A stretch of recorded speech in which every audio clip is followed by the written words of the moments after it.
اعوذ باللہ من الشیطان الرجیم بسم اللہ الرحمن الرحیم قال اللہ تبارک و تعالی فی القرآن المجید والفرقان الحمید۔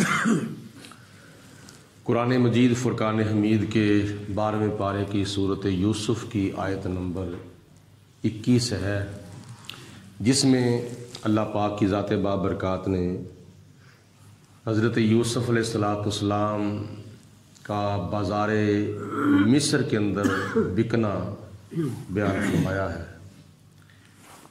اس سے پہلے ایک وہ سودا بھی تھا جو کنویں سے نکالنے کے بعد بھائیوں نے یوسف علیہ السلام کا قافلے والوں کے ساتھ کر دیا تھا، جس کی کوئی قیمت نہیں پڑی تھی، اگر پڑی بھی تھی 18 انے اور وہ بھی کھوٹے۔ جب بھائیوں نے حضرت یوسف علیہ السلام کو قافلے کے آگے چند 18 انے وہ بھی کھوٹے ان کے معاوضے میں بیچ دیا، تو قافلے والے حضرت یوسف علیہ السلام کو ساتھ لے گئے۔ وہ مصر کی طرف جا رہا تھا۔ طویل سفر جو آج کل گھنٹوں میں ہو جاتا ہے، اس وقت کئی مہینوں تک سفر ہوتا تھا۔ ایک ملک سے نکل کر دوسرے ملک میں جانا پیدل یا سواریوں پر، اونٹوں پر، تو یہ کئی مہینے لگ جاتے تھے۔ حضرت یوسف علیہ السلام کو وہ قافلہ مال تجارت میں شامل کر کے لے کے جا رہا ہے۔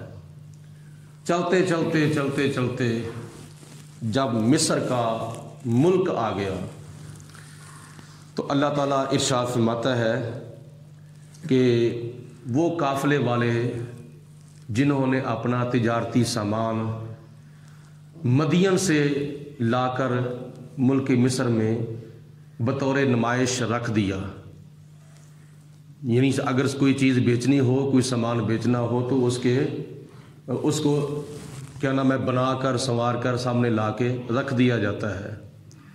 تو اس سامان تجارت کے اندر قافلے والوں نے حضرت یوسف علیہ السلام کو بھی بطور نمائش رکھ دیا، اور جناب یوسف علیہ السلام اتنے خوبصورت تھے، اتنے حسین و جمیل تھے کہ قرآن مجید فرقان حمید میں جناب یوسف علیہ السلام کا حسن بہت ہی مشہور، اور بڑے آپ کے حسن کے چرچے ہو رہے ہیں۔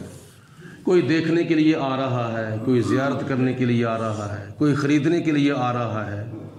قافلے والوں نے بولی لگا دی، کون ہے جو اس غلام کو خریدے گا؟ کون ہے جو غلام کو خریدے گا؟ بولی لگائی۔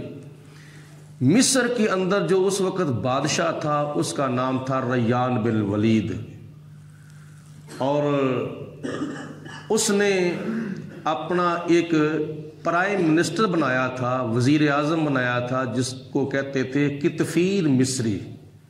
ساری حکومت کے امور اس نے قطفیر مصری کے سپرد کیے ہوئے تھے، اور اس کی بیوی کا نام تھا زلیخا۔ ادھر سے جناب یوسف علیہ السلام کے بارے میں زلیخا کو بھی خوابیں آنا شروع ہو گئیں، تو زلیخا نے کہا کہ تو بھی جا کے اس غلام کو خرید کے لا، جتنی زیادہ قیمت دینی پڑے اس کو خرید کر لا۔ روایات میں آتا ہے کہ خریدنے والوں میں ایک بوڑھی مائی بھی آ گئی تھی، اس کے پاس سوت کی اٹی تھی، تو اس سے کسی نے پوچھا، مائی صاحبہ تو کدھر آئی ہے؟ وہ کہتی ہے میں بھی یوسف علیہ السلام کو خریدنے کے لیے آئی ہوں۔ تو لوگوں نے کہا مائی صاحبہ کوئی خیال کرو، ادھر تو بڑے بڑے بادشاہ جو ہیں وہ اس غلام کی بولیاں لگا رہے ہیں خریدنے کے لیے، تو سود کی اٹی کیا کرے گی؟ اس نے کہا کہ پتہ مجھے بھی ہے کہ میں یوسف کو خرید نہیں سکتی، لیکن میں چاہتی ہوں کہ قیامت کے دن میرا نام بھی یوسف کے خریداروں میں آ جائے۔ تو بڑے بڑے خریدنے کے لیے آئے، جگیردار، امیر، دولت مند، ہیروں والے، جواہرات والے۔ حضرت یوسف علیہ السلام کو خریدنے کے لیے جب عزیز مصر آیا، اس وقت اس کا جو بادشاہ تھا قطفیر مصری، جس کو پرائم منسٹر وزیر اعظم بنایا ہوا تھا، اس وقت مشہور تھا عزیز مصر. جس طرح آج کل ہمارے مصر کے اندر ہمارے ملک کے اندر کوئی بادشاہ ہوتا ہے تو اس کو وزیر اعظم کہتے ہیں. وزیر اعظم کا لفظ ایک مشہور ہے. ایک وقت ایسا بھی تھا کہ مصر کے اندر بادشاہ ہوتا تھا, اس کو فرعون کہتے تھے, اور فرعون ایک نہیں ہے, فرعون کئی ہیں, اس کا نام کچھ اور ہے, لیکن جو بادشاہ بن جاتا تھا اس کو فرعون کے لفظ سے یاد کیا جاتا تھا. پھر وقت گزرا تو ایک وقت ایسا آیا کہ اس بادشاہ کو عزیز مصر کہا جاتا تھا. جو بھی مصر کا بادشاہ ہوتا اس کو عزیز مصر کہا جاتا تھا. تو جب یوسف علیہ السلام ملک مصر میں گئے تو اس وقت مصر کے بادشاہ کو عزیز مصر کہا جاتا تھا. تو عزیز مصر بھی خریدنے کے لیے آ گیا. ساری بولی لگانے والے ہار گئے, اپنی اوقات سے بڑھ کر بولی لگائی. لیکن عزیز مصر نے کہا کہ میں اس غلام کے وزن کے برابر سونا دوں گا, میں اس غلام کے وزن کے برابر چاندی دوں گا, میں اس غلام کے وزن کے برابر مشک دوں گا, میں اس غلام کے وزن کے برابر ریشم دوں گا, اور بے شمار دولت, مال, ہیرے, لال, جوہرات اس کے معاوضے میں دیتا ہوں. اور جب عزیز مصر نے بولی لگائی تو سارے کے سارے کیا نام ہے ہار گئے. کسی نے بعد میں بولی لگانے کی ضرورت ہی نہ کی. نتیجہ یہ نکلا کہ عزیز مصر کتفیر مصری یوسف علیہ السلام کو خرید کر اپنے محل میں لے گیا. محل کے اندر چونکہ زلیخا تھی اور اس کے گھر میں اولاد بھی نہیں تھی. عزیز مصر نے جا کر کہا اپنی بیوی کو, اللہ تعالیٰ قرآن پاک میں ارشاد فرماتا ہے وَقَالَ الَّذِي اشْتَرَاهُ مِن مِصْرَ, اور کہا اس شخص نے جس نے حضرت یوسف علیہ السلام کو خریدا تھا مصر کے اندر, کس کو کہا؟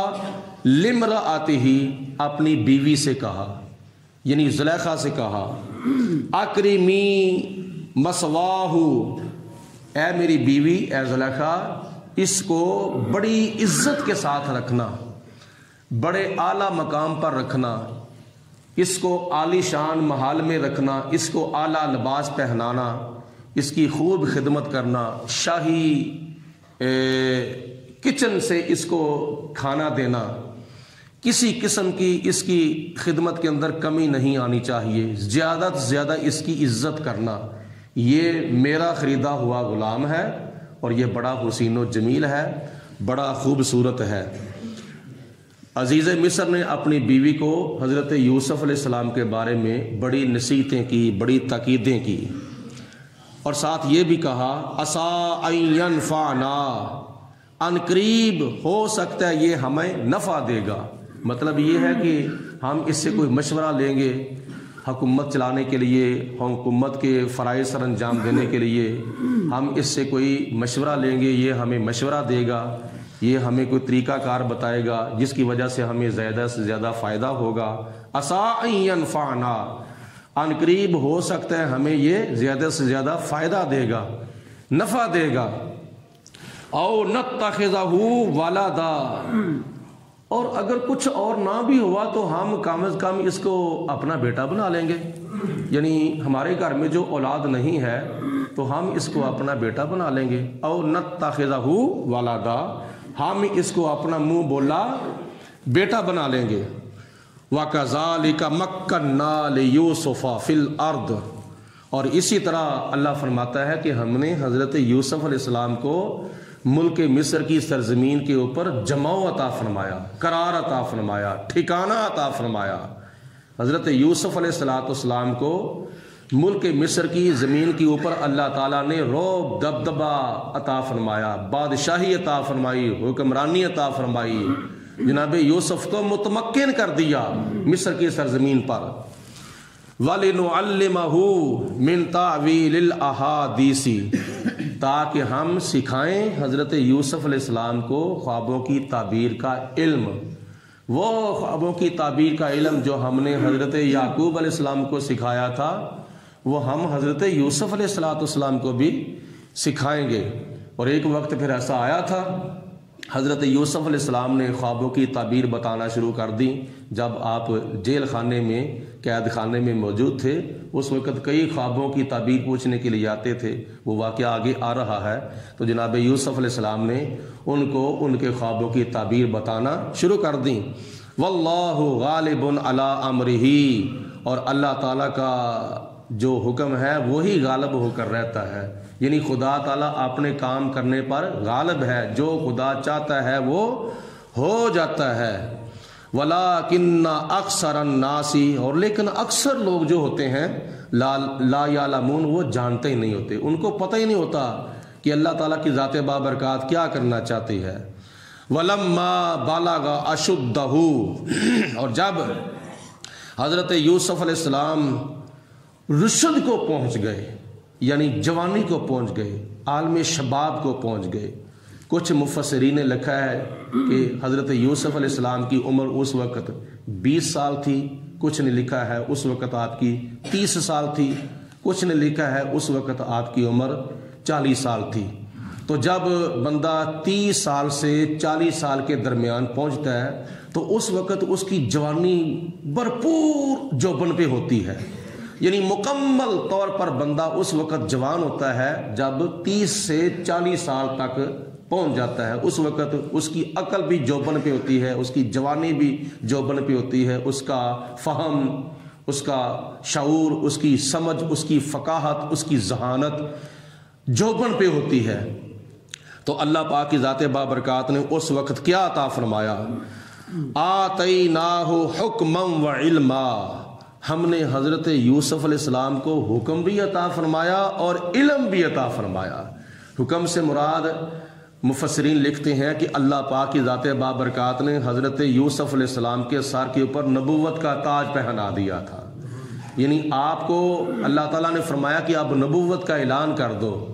جناب یوسف علیہ السلام کو اللہ تعالیٰ کی ذات نے نبوت عطا فرمائی اور علم عطا فرمایا، فیصلے کرنے کا علم عطا فرمایا، حکمرانی کرنے کا علم عطا فرمایا، قیادت کرنے کا علم عطا فرمایا، اور کئی علوم سے حضرت یوسف علیہ السلام کو اللہ تعالیٰ نے مالا مال فرما دیا۔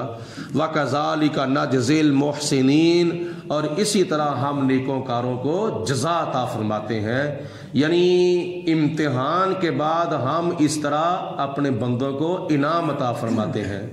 دیکھو، ایک طرف حضرت یوسف علیہ السلام پر امتحان آ رہا ہے، دوسری طرف حضرت یوسف علیہ السلام کے اوپر اللہ کی طرف سے انعام آ رہا ہے۔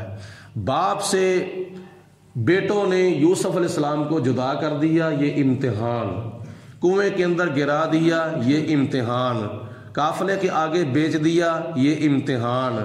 اب یوسف علیہ السلام کو اللہ پاک کی ذات بابرکات نے انعام عطا فرمایا کہ نبوت کا تاج پہنا دیا، بے شمار علوم کے ساتھ مالا مال کر دیا، اور بھی بہت سی خصوصیات عطا فرمائی، خوبصورتی عطا فرمائی، جمال عطا فرمایا، حسن عطا فرمایا۔ اور یہ ایسا واقعہ ہے یوسف علیہ السلام کا کہ کبھی امتحان کبھی انعام، کبھی امتحان کبھی انعام۔ اب امتحان گزر چکے ہیں، اب انعام آ گیا ہے۔ اب اس انعام کے بعد ایک اور امتحان آنے والا ہے، وہ امتحان اگلی آیتوں میں اللہ تعالیٰ نے بیان فرمایا ہے۔ وہ کون سا امتحان ہے؟ جو 7ویں کمرے کے اندر ہوا تھا، جس کے اندر اللہ پاک نے یوسف علیہ السلام کو مکمل طور پر کامیابی عطا فرمائی تھی۔ وہ امتحان یوسف علیہ السلام کا کل کے درس قرآن کے اندر بیان کیا جائے گا۔ اللہ پاک ہم سب کو عمل کرنے کی توفیق عطا فرمائے۔